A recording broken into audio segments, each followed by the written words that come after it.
وعلى آل سيدنا ومولانا محمد وبارك وسلم أستغفر الله الذي لا إله إلا هو الحي القيوم وأتوب إليه আল্লাহ পাক জাল্লা জালালুহু আমাদের সবাইকে মাফ করে দেন।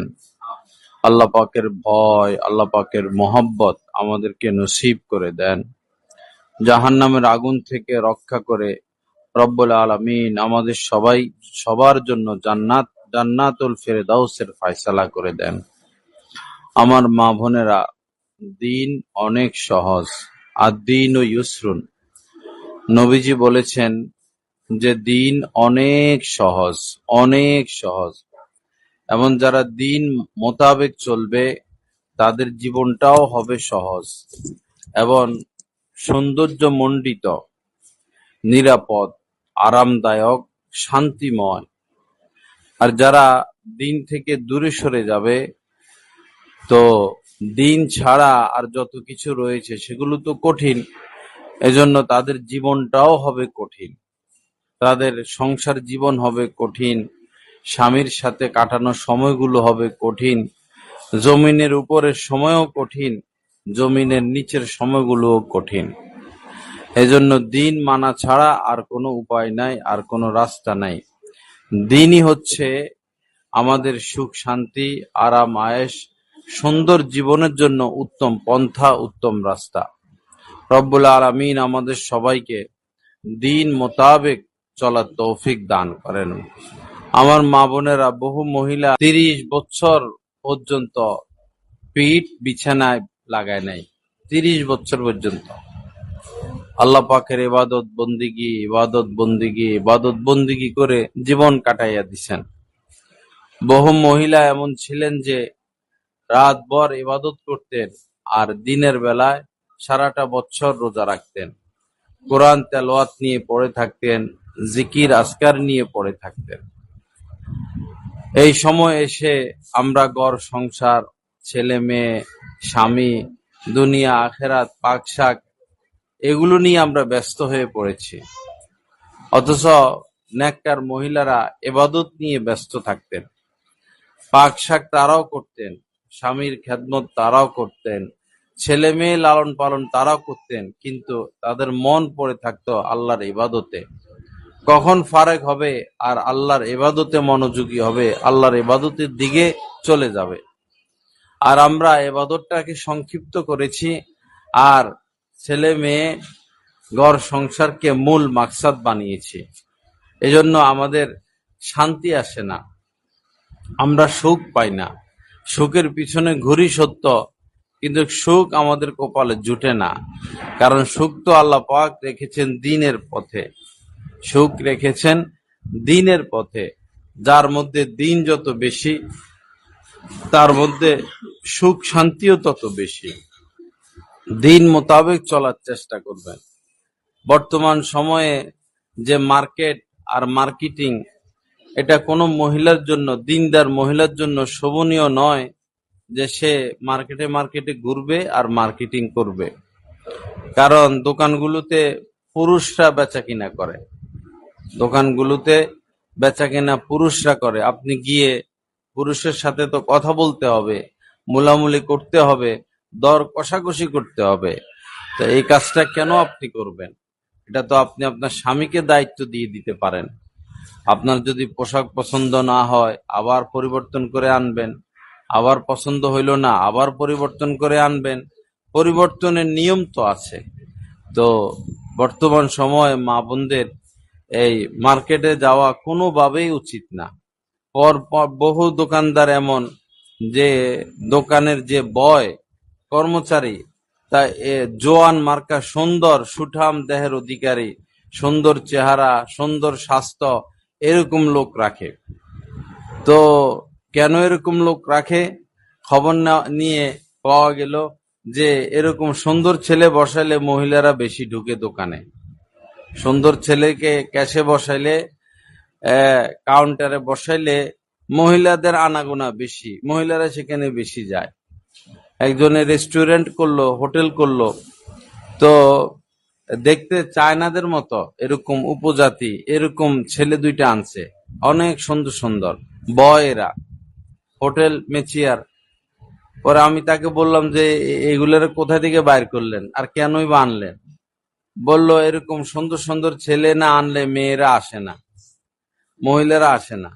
সুন্দর সুন্দর ছেলে রাখলে মহিলারা আসে, মেয়েরা আসে, এরকম নাস্তা করে, হোটেল জমজমাট হয়। আল্লাহ আমাদেরকে বেঁচে থাকার তৌফিক দান করেন। কোন পর পুরুষের দিকে তাকানো আপনাদের জন্য বৈধ না, হারাম, গুনায় কবিরা। সে যেই হোক, আপনি রিকশায় উঠবেন কোনো কারণে, রিকশাওয়ালার সাথে কথা বলবেন ঠিক, কিন্তু তার দিকে তাকাতে পারবেন না। কোনো কারণে ডাক্তারের কাছে যাওয়া লাগতেছে, তো এক তো নিজেকে ঢেকে রাখা যেন ডাক্তার আপনাকে না দেখে। হ্যাঁ, যদি চোখ দেখার প্রয়োজন হয়, জিহ্বা দেখার প্রয়োজন হয়, সেটা তো ভিন্ন কথা। কিন্তু আপনাকে খেয়াল রাখতে হবে যে ডাক্তারের দিকে আপনি দেখতে পারবেন না। ডাক্তার আপনার রোগ ধরার জন্য, ডাক্তার আপনার যেটা দেখার সেটা তো তার দেখতে হবে, রোগ নির্ণয় করতে হবে, কিন্তু আপনি দেখবেন না। আপনি ওই সময়ও আপনার নজরকে হেফাজত করবেন। তো নজর হেফাজত করা পুরুষদের উপরে যেমন জরুরি, ফরজে আইন, মহিলাদের উপরও নজরকে হেফাজত করা জরুরি এবং ফরজে আইন। রব্বুল আলামিন পবিত্র কোরআনে কারিমের মধ্যে বলেছেন, কুল্লিল মুমিনাত ইয়াগদুদনা মিন আবসারিহিন্না ওয়া ইয়াহফাজনা ফুরুজাহুন্না। আল্লাহ পাক বলেন, হে নবী, আপনি মোমেনা নারীদেরকে বলুন তারা যেন তাদের দৃষ্টিকে অবনত করে, দৃষ্টিকে নিচে রাখে, চক্ষু হেফাজত করে, পর পুরুষ, ভিন পুরুষ, বেগানা পুরুষকে না দেখে। ওয়াহফাজনা ফুরুজাহুন্না, এবং তারা যেন তাদের লজ্জাস্থানেরও হেফাজত করে। তো একই আয়াতে দুইটি কথা, এক হলো চোখ হেফাজত, আরেকটা হলো লজ্জাস্থান দেহ হেফাজত।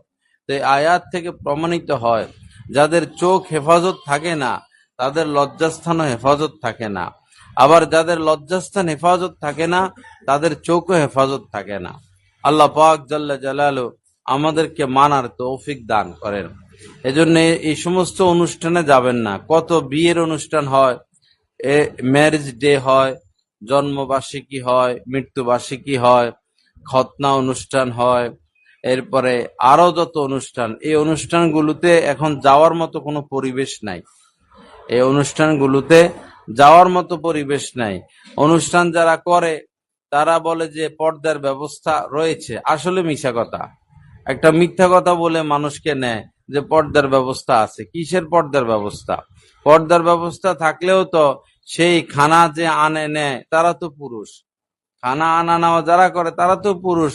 অল্প বয়সী ছেলে ফেলে মাছ নিয়ে আসে, তরকারি নিয়ে আসে, আবার এই মহিলারাই তাদের সাথে কথা বলতে হয়, এই ডাউল নিয়ে আসো, ভাত নিয়ে আসো। তো পর্দা রইল কোথায়? এজন্য এই সমস্ত অনুষ্ঠান সম্পূর্ণরূপে বর্জন করবেন। এই সমস্ত অনুষ্ঠানে গেলে ঈমান কমে যায়, এই সমস্ত অনুষ্ঠানে গেলে ঈমান কমে যায়, দুনিয়ার দিকে মন ধাবিত হয়, ইবাদতের দিকে মন ঝুঁকে না। এক একটা অনুষ্ঠানে গেলে বহু ঈমান কমে যায়। আর যারা অনুষ্ঠান করে, যেই সিস্টেমে অনুষ্ঠান করে, যেমন এই কার্ড কার্ড দেয়, কার্ড দেওয়া মানি যে সে ভিক্ষার হাত বাড়াইলো। যারা কার্ড দেয় তার মানে সে ভিক্ষা চাইতেছে, উপহার, যেন আপনি একটা উপহার নিয়ে যান। এই সমস্ত অনুষ্ঠানে এই যে উপহারের রীতিনীতি, এই উপহার দেওয়া সম্পূর্ণরূপে নিষেধ। এগুলো বেদাত, এগুলো রেওয়ায়েজ, এগুলো রুসুম, এগুলো আমাদেরকে বর্জন করতে হবে। বিয়ের সময়, অনুষ্ঠানের সময় মেয়েদেরকে সাজাইয়া গুছাইয়া বউকে স্টেজে এনে বসাইয়া দেয়, এগুলা তো মুসলমানদের কর্মকাণ্ড না। যে মুসলমানরা ইমান হারানোর অবস্থা অথবা ইমান হারাইয়ে ফেলছে তাদের দ্বারা এগুলো সম্ভব, কিন্তু কোন মুমিন মুত্তাকি এরকম তাকওয়ার অধিকারী ব্যক্তির দ্বারা এই কাজগুলো সম্ভব না। আল্লাহ আমাদেরকে হেফাজত করেন। এজন্য নিজের ইমানের হেফাজত করতে হবে, নিজের ইমানের হেফাজত করতে হবে। যার সাথে কথা বললে ইমান কমে যায়, যে মহিলার সাথে মিশলে ইমান কমে যায়, যে মহিলা শুধু গীবত শেকায়েত করে, আজে বাজে কথা বলে, বাহিরের কথা বলে, ওই ওই ঘরের লোক আয়সা, ওই ঘরের লোকের আয়সা খবর দেয়, সেই ঘরের লোকের খবর দেয়, এই সমস্ত মহিলাদের সাথে মিশবেন না, কথা বলবেন না। তাদেরকে এড়িয়ে চলবেন, অথবা ডাইরেক্ট না করে দিবেন যে এরকম যদি গীবত শিকায়াত করেনি আপনি, আপনার অভ্যাস যদি এমনই হয়, তাহলে আমার সাথে মিশবেন না, আমার সাথে কথা বলবেন না, আমার সাথে আমার বাসায় আসবেন না, এরকম স্পষ্ট ভাষায় বলে দিবেন। আল্লাহ সহি বুঝ দান করেন, আল্লাহ আমাদের সবাইকে হেদায়েত দান করেন। আজানটা হোক, আমরা আজানের উত্তর দেই।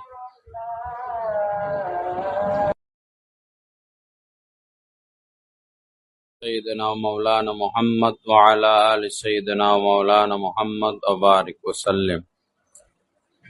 মহিলাদের দিন ঈমান ধ্বংসের সবচেয়ে বড় কারণ হচ্ছে মহিলাদের মধ্যে যে রোগগুলো, বেশি কথা বলা এবং গীবত করা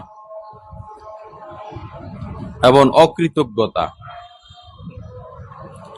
অকৃতজ্ঞ, আল্লাহ পাক অকৃতজ্ঞ ব্যক্তিদেরকে মহব্বত করেন না, পছন্দ করেন না। লা ইন শাকারতুম লা আযীদান্নাকুম, রব্বুল আলামিন পবিত্র কোরআনে কারিমের মধ্যে বলেছেন, যদি নিয়ামত পেয়ে নিয়ামতের শুকরিয়া আদায় করো তো লা আযীদান্নাকুম, অবশ্যই আমি নিয়ামত বাড়িয়ে দিব। ওয়ালা ইন কাফারতুম, আর যদি অস্বীকার করো, ইন্না আযাবি লাশাদীদ, তো আমার আযাব অত্যন্ত কঠিন, কঠোর। এজন্য অকৃতজ্ঞ হবেন না। যেমন স্বামীর সাথে অকৃতজ্ঞতা, মহিলারা এমন যে যত তারা পায় তাদের আরো বেশি লাগে। স্বামী যত দেয় এমন যেন তৃপ্তি হয় না, আরো লাগে, আরো লাগে, আরো লাগে, আরো লাগে, লাগার কোনো শেষ নাই, প্রয়োজনের কোনো শেষ নাই। যে অল্পতে সন্তুষ্ট হবে, আল্লাহ পাক তার থেকে অল্প হিসাবে সন্তুষ্ট হয়ে যাবেন।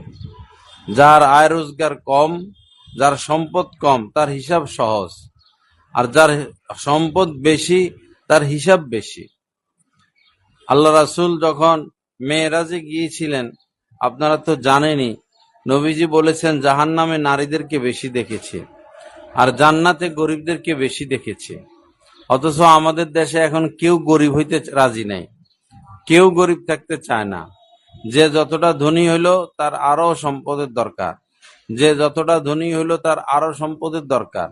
কেউ গরিব হইতে চায় না, অথচ গরিবরাই জান্নাতে বেশি যাবে। এবং ধনীদের ব্যাপারে নবীজি বলেছেন যে তাদেরকে আমি দেখেছি আটকা পড়ে আছে। বেশিরভাগ ধনীরা আটকা পড়ে আছে, হিসাব নিকাশ দিতে ব্যস্ত। কোন পথে আয়, কোন পথে ব্যয়। আয়টাও হালাল হইতে হবে, ব্যয়টাও হালাল হইতে হবে। আয় হালাল করলো কিন্তু ব্যয় হারাম পথে করলে হবে না। আবার আয় করলো হালাল পথে, আয় করলো হারাম পথে, ব্যয় করতেছে হালাল পথে, সেটাও হবে না। হারাম ভাবে কামায় আর মসজিদে দিচ্ছে, মাদ্রাসায় দিচ্ছে, দান সৎকা করতেছে, এ 1 টাকাও কবুল হবে না। কারো আয় রোজগার যদি হারাম থাকে আর সে লক্ষ লক্ষ কোটি কোটি টাকা আল্লাহর পথে খরচ করে, কিছুই কবুল হবে না। কারণ আল্লাহ হারামটা গ্রহণ করেন না, আল্লাহ পাক হালালটা গ্রহণ করেন। এজন্য স্বামীকে তো আপনারা চাপে রাখেনি, সোফা সেটের জন্য চাপে রাখেন, সুকেজের জন্য চাপে রাখেন, এই ফার্নিচার, ওই ফার্নিচার, এই পোশাক, সেই পোশাক, চাপে রাখেনি না। এগুলোর জন্য চাপে রাখবেন না, চাপে রাখবেন স্বামীদেরকে এই হালাল ইনকামের উপরে। বারবার চাপে রাখবেন যে না, তুমি হালাল ইনকাম করতে হবে, হারাম থেকে বাঁচতে হবে। হারাম খেলে মানুষ পশু হয়ে যায়, হারাম খেলে মানুষ পশু হয়ে যায়, মানুষের মনুষ্যত্ব বোধ দূর হয়ে যায়।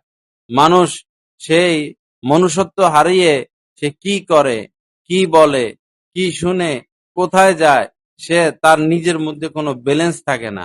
কুকুর যেরকম পাগল হলে বা কোনো মানুষ যখন পাগল হয়, তো তার যেরকম কোনো ব্যালেন্স থাকে না, যা ইচ্ছা তাই বলে, যা ইচ্ছা তাই করে। একজন মানুষ হারাম খেতে খেতে, হারাম ভক্ষণ করতে করতে পরে তার অবস্থা, তার পরিস্থিতি, পরিণাম এরকম হয়ে যায়। আল্লাহ পাক পবিত্র কোরআনের মধ্যে বলেছেন, ওয়ালা তাকুনু কাল্লাযীনা নাসুল্লাহা ফাআনসাহুম আনফুসাহুম, যে ওই ব্যক্তিদের মতো হইও না যারা আল্লাহকে ভুলে গেছে। যারা আল্লাহকে ভুলে গেছে তো তাদের মতো হইও না। ফলে কি হয়, ফলে পরিস্থিতি এমন হয় সে নিজেকে নিজে ভুলে যায়, সে নিজেকে নিজে ভুলে যায়, কি করে, কি বলে, কই যায়, ছুটাছুটি, এমনও লোক আছে যে যে কোনো মুহূর্তেই মারা যাবে, যে কোনো মুহূর্তে মারা যাবে। তার ছেলে মেয়ে কাহারও আর সম্পদের প্রয়োজন নাই, সবাই ব্যক্তিগত ব্যবসা বাণিজ্য নিয়ে ব্যস্ত। এই বুড়া লোকটা এখন যে কোনো সময় মারা যাবে, সে এখনো সম্পদ ইনকাম নিয়ে দৌড়াদৌড়ি করে। ভাই, আপনার সম্পদ খাবে কে? আপনার সম্পদ নিবে কে? কার জন্য আপনি কামাইতেছেন? আমাদের আমি ঢাকা ডেমরায় 2 বছর ছিলাম। পরে সেখানে একজন মুরব্বী মানুষ সপ্তাহে একবার মসজিদে আসতো, এসে মাথাটাকে নিচে দিয়ে বসে থাকতো কিছুক্ষণ। তো পরে জানতে পারলাম যে ডেমরার রোডের আশপাশে বড় বড় কল কারখানা যা আছে সবগুলোর মালিক সে। কত টাকার মালিক সে নিজেও জানে না। বুড়ো হয়ে গেছে, তার কোনো সন্তান নাই, একটা মাত্র মেয়ে পালছে পালক, তাও এটা বিয়ে শাদী হয়ে গেছে, সে বুড়ো হয়ে গেছে। তো সে কত সম্পদ, এই পাশে ফ্যাক্টরি, ওই পাশে ফ্যাক্টরি, এই শেষ জীবনেও সে শুধু সম্পত্তি, আরো কেমনে ফ্যাক্টরি বাড়ানো যায়, আরো কেমনে টাকা পয়সা বাড়ানো যায়। অথচ সে চিন্তা করে না যে আমার তো আওলাদ নাই, আমার সন্তান নাই। যদি সে 1000 বছর হায়াত পায়, তার সম্পদ খেয়েতে শেষ করতে পারবে না, খরচ করে শেষ করতে পারবে না। অথচ সে যে কোনো মুহূর্তে চলে যাবে, বুড়া হয়ে গেছে, এখনো নামাজ পড়ে না, এখনো দাড়ি রাখে না, এখনো হজ করে না, এখনো রোজা রাখে না, এখনো হালাল পথে চলে না, এখনো আল্লাহকে ডাকে না, এখনো শুধু সে ডলার গণা নিয়ে ব্যস্ত। তো এইভাবেই চলে গেল দুনিয়া থেকে খালি হাতে। আমাদের যেন এই অবস্থা না হয়, আমাদের যেন এই অবস্থা না হয়। আল্লাহর কাছে যাইতেই হবে। দুনিয়া অস্থায়ী। কচু পাতা, বৃষ্টি যখন হয় তখন বিভিন্ন গাছের পাতার উপরে তো পানি পড়ে, তো পানি ঝরে পড়ে যায়, কিন্তু কচু পাতার উপরে কিছু পানি জমা হয়ে থাকে, কচু পাতার সাথে পানি লাগে না, প্লাস্টিক সিস্টেম। তো এই কচু পাতার উপরে কিছু পানি জমা হয়, কিন্তু এই পানি স্থায়ী হয় না, পানি যে কোনো মুহূর্তে পড়ে যায়। তদ্রূপ আমাদের জীবনেরও কোনো স্থায়িত্ব নাই, আমাদের হায়াতের কোনো স্থায়িত্ব নাই। আমরা আশা করি যে মনে হয় এত সকাল কি মরমু, এখনো 70 হয় নাই, এখনো 80 হয় নাই, এখনো 90 হয় নাই। যার 90 হয়ে গেছে তারও মরার চিন্তা নাই, তার আরো 100 বছর বাঁচার হায়াত। যে 100 পার করছে তারও মনে মনে সে এখনো আশা ভরসা আছে যে মনে হয় আরো অনেক দিন বাঁচবো। যে 1 ঘন্টা পর মারা যাবে, 1 ঘন্টা আগেও সে চিন্তা করে না যে আমি 1 ঘন্টা পরে মারা যাব। মৃত্যু অনিশ্চিত, হঠাৎ করে চলে আসবে। ফাইদা জা আজালুহুম লা ইস্তাখিরুনা সাআতাও ওয়া লা ইস্তাকদিমুন। রব্বুল আলামিন বলেন যে ঠিক যথাসময়ে মৃত্যু উপস্থিত হয়ে যাবে, না আগে না পরে। এজন্য আমার মা বোনেরা স্বামীদেরকে চাপে রাখবেন, তারা যেন হালাল রুজি করে, হারাম থেকে বের হয়ে আসে। হারাম পথে কামাইলে দেখা যাবে যে আসতেছে লক্ষ লক্ষ, মনে রাখবেন চলেও যাবে লক্ষ লক্ষ। হারাম পথে যদি কেউ কোটি টাকার মালিক হয়, আবার যে কোনো ভাবে ওই কোটি টাকা চলে যাবে। এর অসুখ, তার অসুখ, এই বিপদ, সেই বিপদ, ওই বিপদ থাকবে না। হারামের মধ্যে আল্লাহ পাক বরকত রাখে নাই। উদাহরণস্বরূপ মনে করুন, কুকুর আমাদের জন্য হারাম, কুকুর হারাম খায়, কুকুর খাওয়া আমাদের জন্য হারাম। শখের শখ শখ করে কুকুর লালন পালন করাও হারাম। ঘরের মধ্যে কুকুর রাখা হারাম। তো কুকুর পালে, কুকুর আছে আমাদের সমাজে, কুকুর তো আর কেউ জবাই করে না। তো একটা কুকুর বাচ্চা দেয় 2টা, 3টা, 4টা, 5টা, 6টা, 7টা, 8টা বাচ্চাও দেয় কোনো কোনো কুকুর। সারা দেশে লক্ষ লক্ষ কুকুর আছে, লক্ষ লক্ষ বাচ্চা দেয়। তো আর গরু দেখেন, গরু মাত্র একটা বাচ্চা দেয়, গরু বাচ্চা দেয় মাত্র একটা, তাও 1 বছরে একটা বাচ্চা দেয়, 1 বছর নাকি আরো বেশি সময়। অথচ লক্ষ লক্ষ গরু প্রতি বছর জবা করা হয়। কোরবানির ঈদের সময় লক্ষ লক্ষ গরু জবাই হয়, প্রত্যেক দিন লক্ষ লক্ষ গরু জবাই হয়, এরপরেও দেশের মধ্যে গরু বেশি। আর কুত্তা 7টা 8টা করে বাচ্চা দেয়, কুত্তা তো আর জবাই করা হয় না, কিন্তু কুকুরের সংখ্যা নাই, কুকুর ওরকম নাই, কারণ এটা তো হারাম প্রাণী, হারাম পানি। তো এজন্য হারামের মধ্যে আল্লাহ পাক বরকত রাখে না। স্বামীকে সর্বোচ্চ চাপ দিবেন যে তুমি হারাম কামাও, হারাম কামাও, তোমার হারাম তুমি খাও, আমাদেরকে হারাম খাওয়াইতে পারবা না, আমাদেরকে যেটা দিবা হালাল দিবা। আর আপনারা যে গোপনে গোপনে স্বর্ণ রাখতেছেন, গোপনে গোপনে টাকা জমা করেন আর জাকাত দেন না, কঠিন হবে আপনাদের বিপদ। এই এই স্বর্ণ এগুলাকে জাহান্নামের আগুনে গরম করা হবে। স্বর্ণরূপাকে কামারের দোকানে হয়তো গিয়েছেন কখনো, কামার লোহাটাকে পড়াইতে পড়াইতে আগুনে রেখে পড়াইতে পড়াইতে এই কালো লোহাটা লাল হয়ে যায়।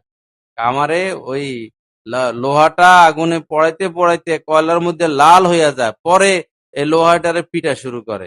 জাহান্নামের আগুনে আপনার এই স্বর্ণরূপা এইরকম গরম করা হবে, এরপরে সেঁক লাগানো হবে কপালে, পাজরে, পিঠে পিঠে আর বলা হবে যে এটা ওই স্বর্ণ যেটা তুমি সঞ্চয় করেছো আর জাকাত দাও নাই। এটা ওই স্বর্ণ যেটা সঞ্চয় করেছো, জাকাত দাও নাই। এজন্য অতিরিক্ত স্বর্ণের কি প্রয়োজন, অতিরিক্ত সম্পদের কি প্রয়োজন, অতিরিক্ত পোশাকের কি প্রয়োজন। এক এক মহিলা আছে এমন, আলমারি খুললে দেখা যাবে যে 100টা থ্রি পিস, 200টা শাড়ি, জুতা আছে 10-20টা, ব্যাগ আছে 30-40টা। এগুলা অপচয়, এইদিকে মন দিবেন না।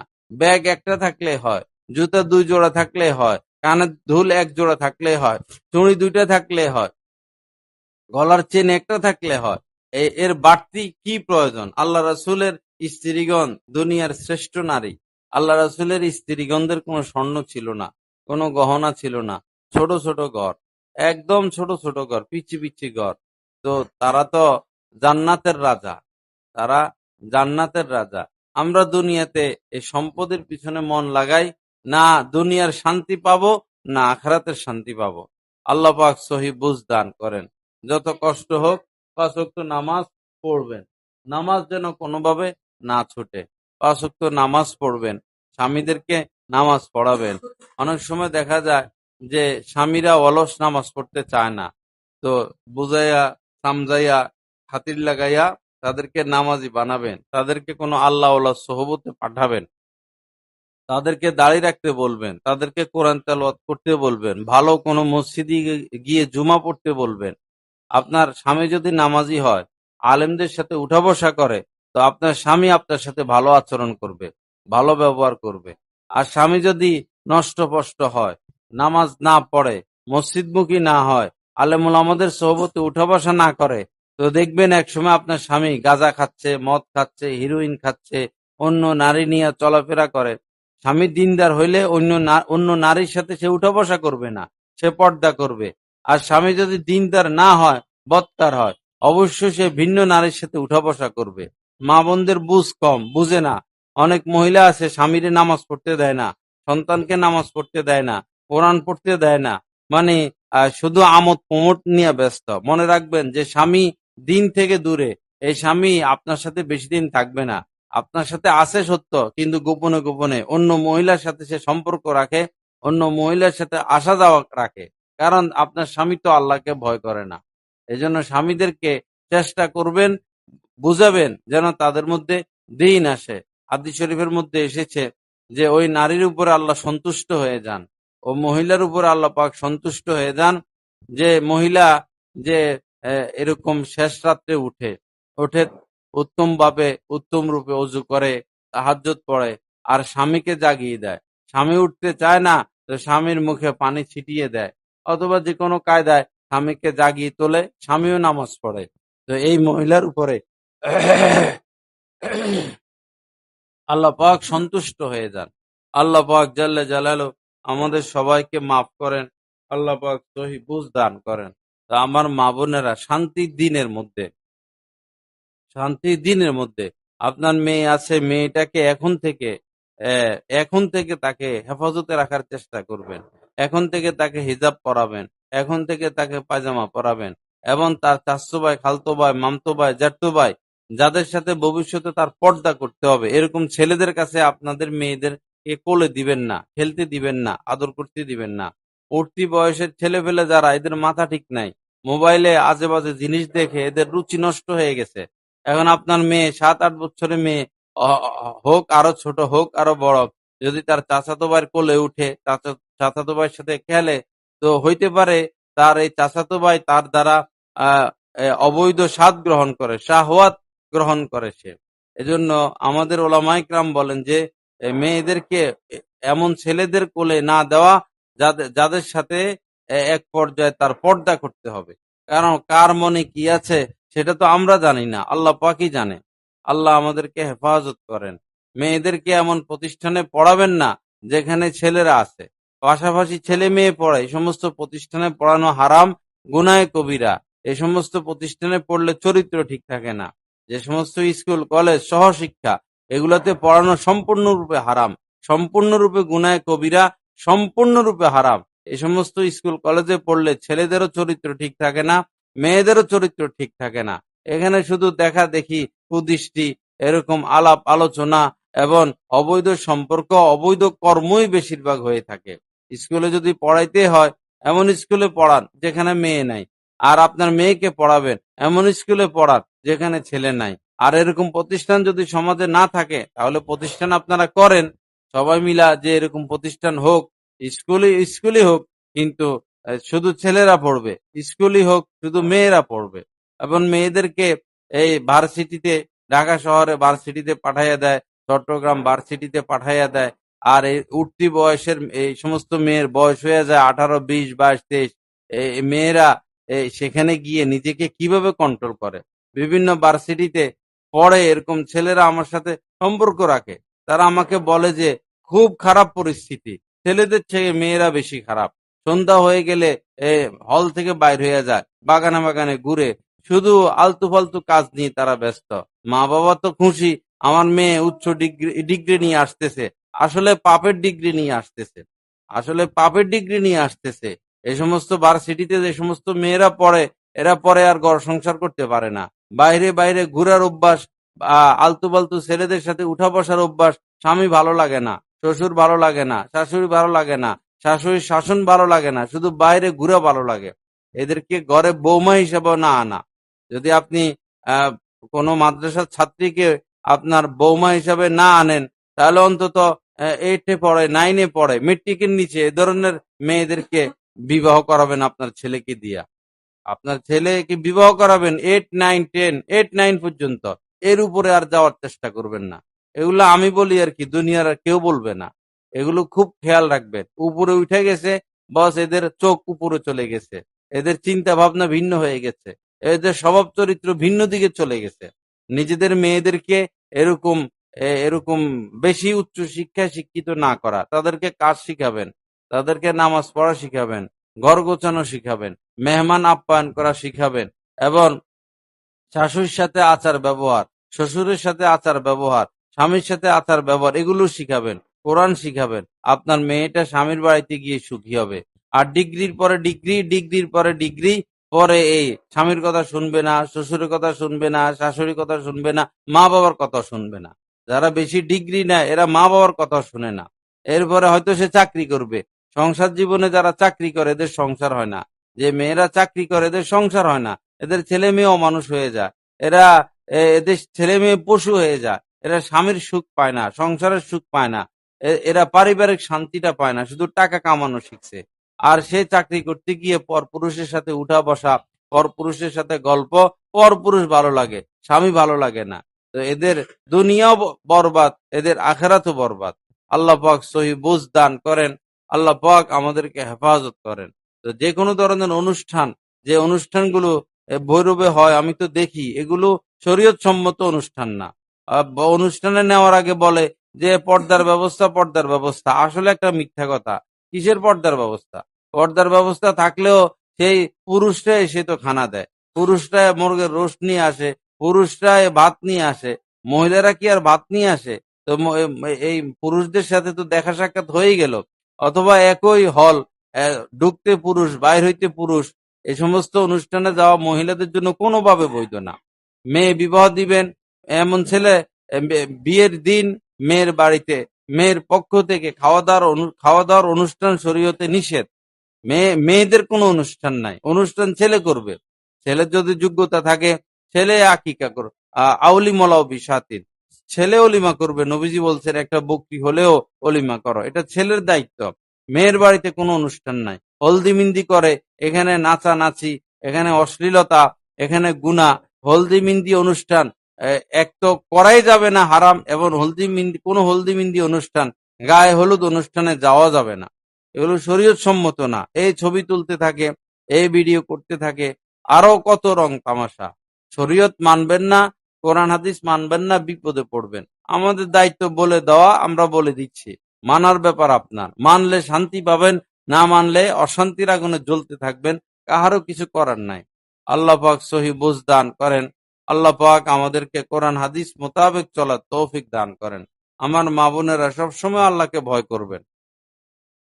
আল্লাহ আমাদেরকে দেখতেছেন, আল্লাহ আমাদের সাথে আছেন, আল্লাহ আমাদের সাথে আছেন। বহু মহিলা এরকমও যে বাস এই জঙ্গলে জীবন কাটাইয়া দিছে। আগের জামানা এরকম ছিল, জঙ্গলে জীবন কাটাইয়া দিছে, আল্লাহকে ডাকতে ডাকতে ডাকতে ডাকতে, আল্লাহর ইবাদত বন্দেগী করতে করতে গুহার ভিতরে জীবন কাটাইয়া দিছেন। এরকমও মহিলা ছিল।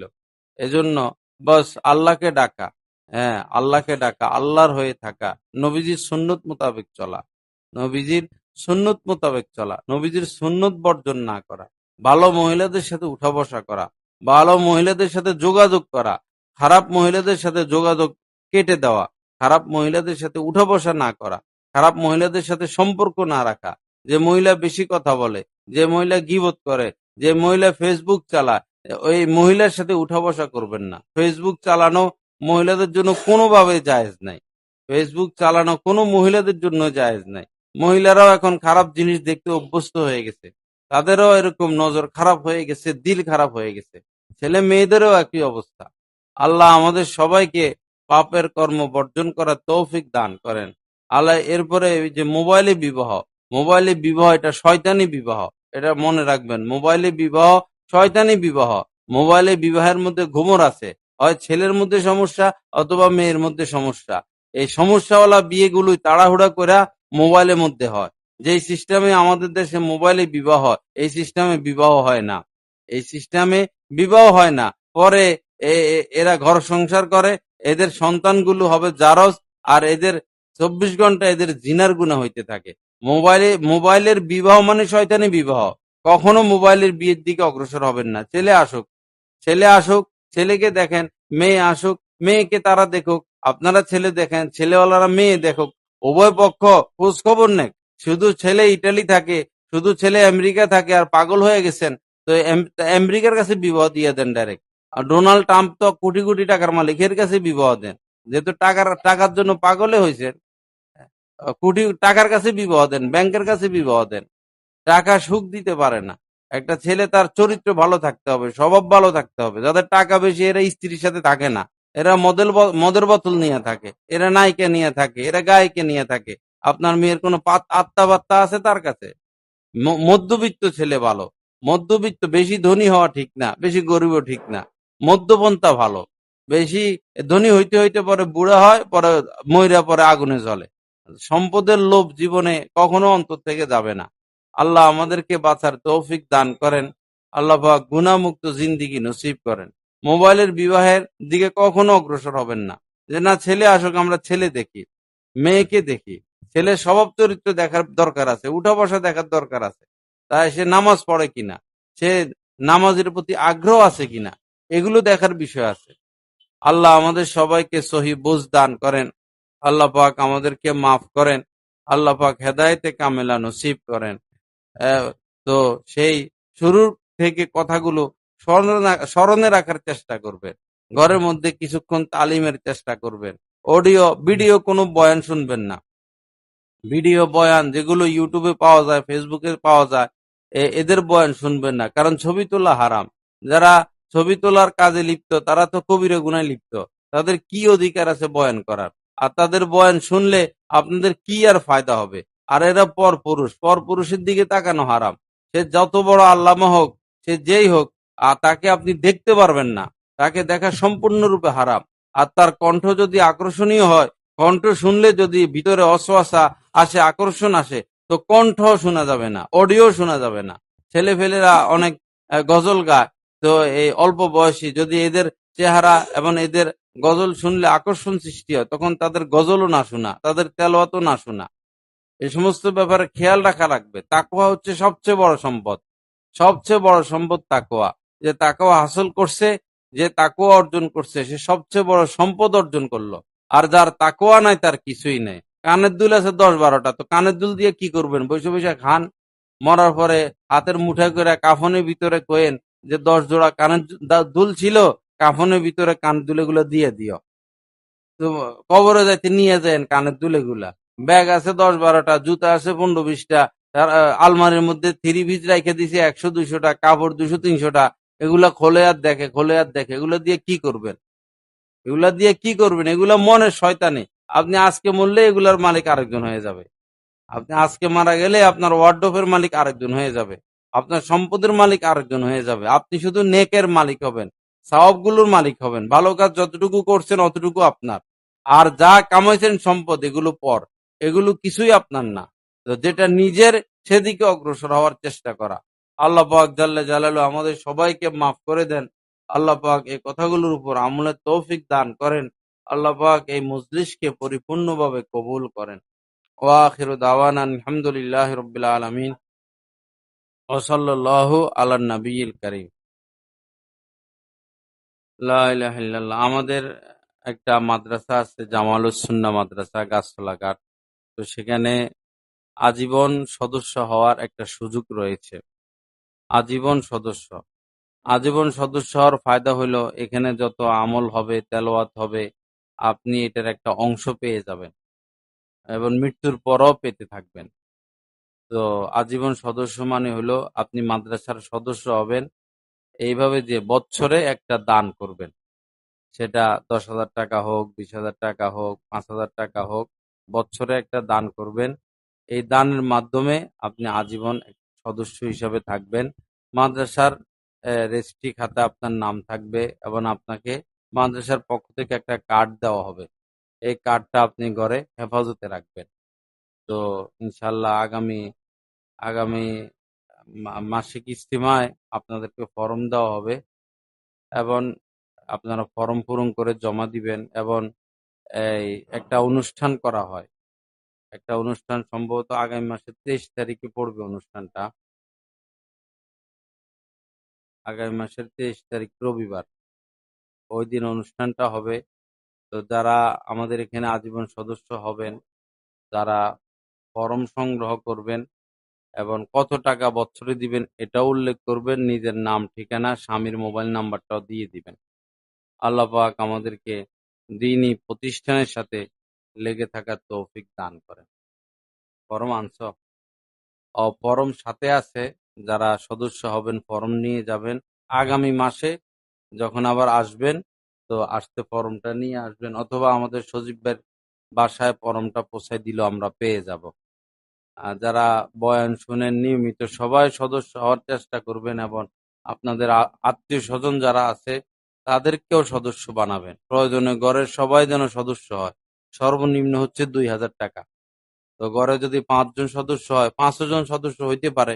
এর দ্বারা ঘরের মধ্যে বরকত আসবে, আয় রোজগারে বরকত আসবে এবং যে কোনো পেরেশানি, অস্থিরতা থেকে আল্লাহ পাক হেফাজত করবেন। এবং যারা আজীবন সদস্য হয় তাদের জন্য সবসময় দোয়া হয় মাদ্রাসার মধ্যে। যারা আজীবন সদস্য সবসময় দোয়া হয় এবং দিন ও রাত যত আমল করা হয়, এই আমলের সওয়াবও তারা আপনাতে পেতে থাকে।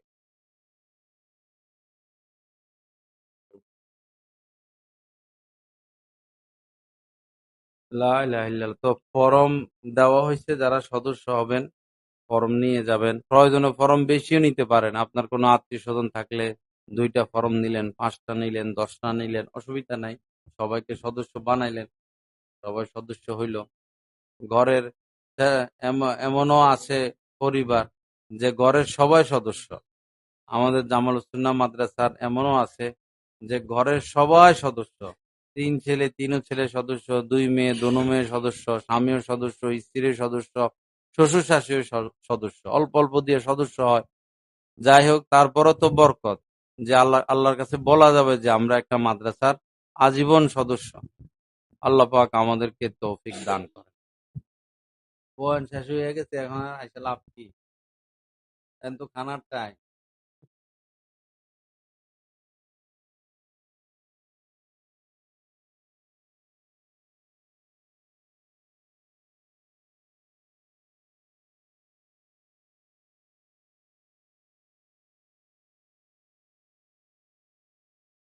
لا إله إلا هو الحي القيوم وأتوب إليه اللهم صل على سيدنا ومولانا محمد ওয়ালা আলি সাইয়্যিদিনা মাওলানা মুহাম্মদ ওয়া বারিক ওয়াসাল্লিম। যারা সদস্য হবেন আগামী মাসের 23 তারিখে আমাদের মাদ্রাসায় অনুষ্ঠান শুধু মহিলাদেরকে নিয়ে সকাল 11টা থেকে সেখানে উপস্থিত হবেন।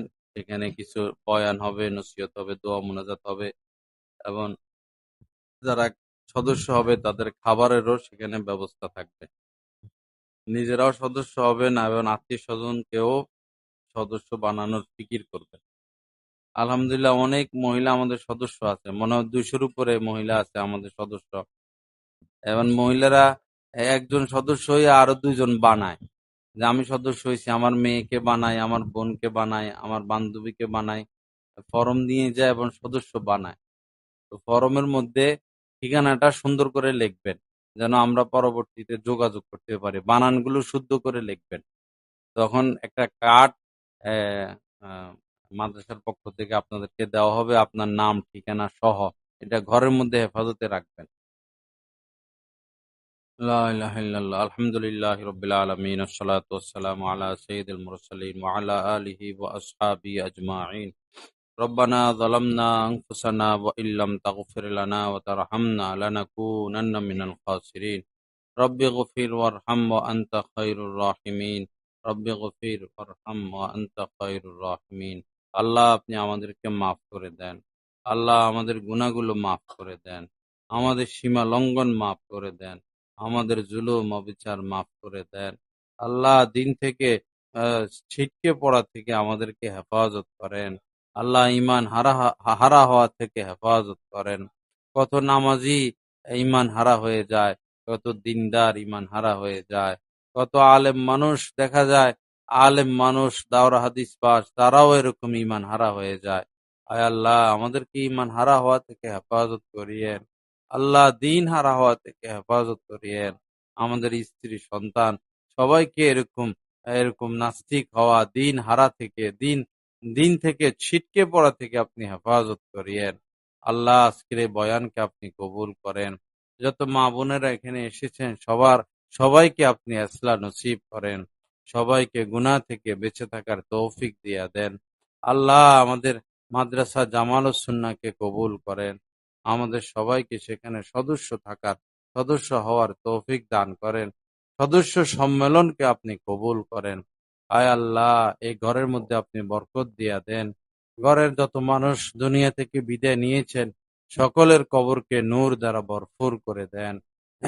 আমাদের আত্মীয় স্বজন যারা অসুস্থ আছে সবাইকে শিফায়ে কামেলা আজেলা নসিব করে দেন।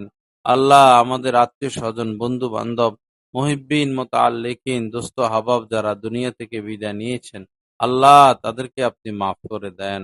তাদের কবরকে নূর দ্বারা ভরপুর করে দেন। আমাদেরকে দ্বীনের খেদমত করার তৌফিক দান করেন। দ্বীনের সাথে লেগে থাকার তৌফিক দান করেন। আয় আল্লাহ আমার সকল দোস্ত আহবাবদের আয় রোজগারে বরকত দান করেন। তাকওয়া তহারাতের মধ্যে বরকত দান করেন। গুনাহ থেকে বেঁচে থাকার তৌফিক দান করেন। ঋণগুলো পরিশোধের ব্যবস্থা করে দেন। যত মা বোনেরা এখানে এসেছেন তাদের মনের যত দুঃখ কষ্ট আছে দয়া করে মনের দুঃখ কষ্টগুলো দূর করে দেন। এই ভৈরবের মধ্যে আপনি দ্বীন কায়েম করে দেন। ভৈরবের সকল মহিলাদেরকে পর্দার তৌফিক দিয়া দেন। পর্দার পরিবেশ আপনি কায়েম করে দেন। আল্লাহ আমাদের সন্তানদেরকে দ্বীন শিখানোর তৌফিক দিয়া দেন। সুবহান রাব্বিকা রাব্বিল ইজ্জাতি আম্মা ইয়াসিফুন ওয়া সালামুন আলাল মুরসালিন ওয়ালহামদুলিল্লাহি রাব্বিল আলামিন। আমিন বিরহমাতিকা ইয়া আরহামার রাহিমিন। আল্লাহ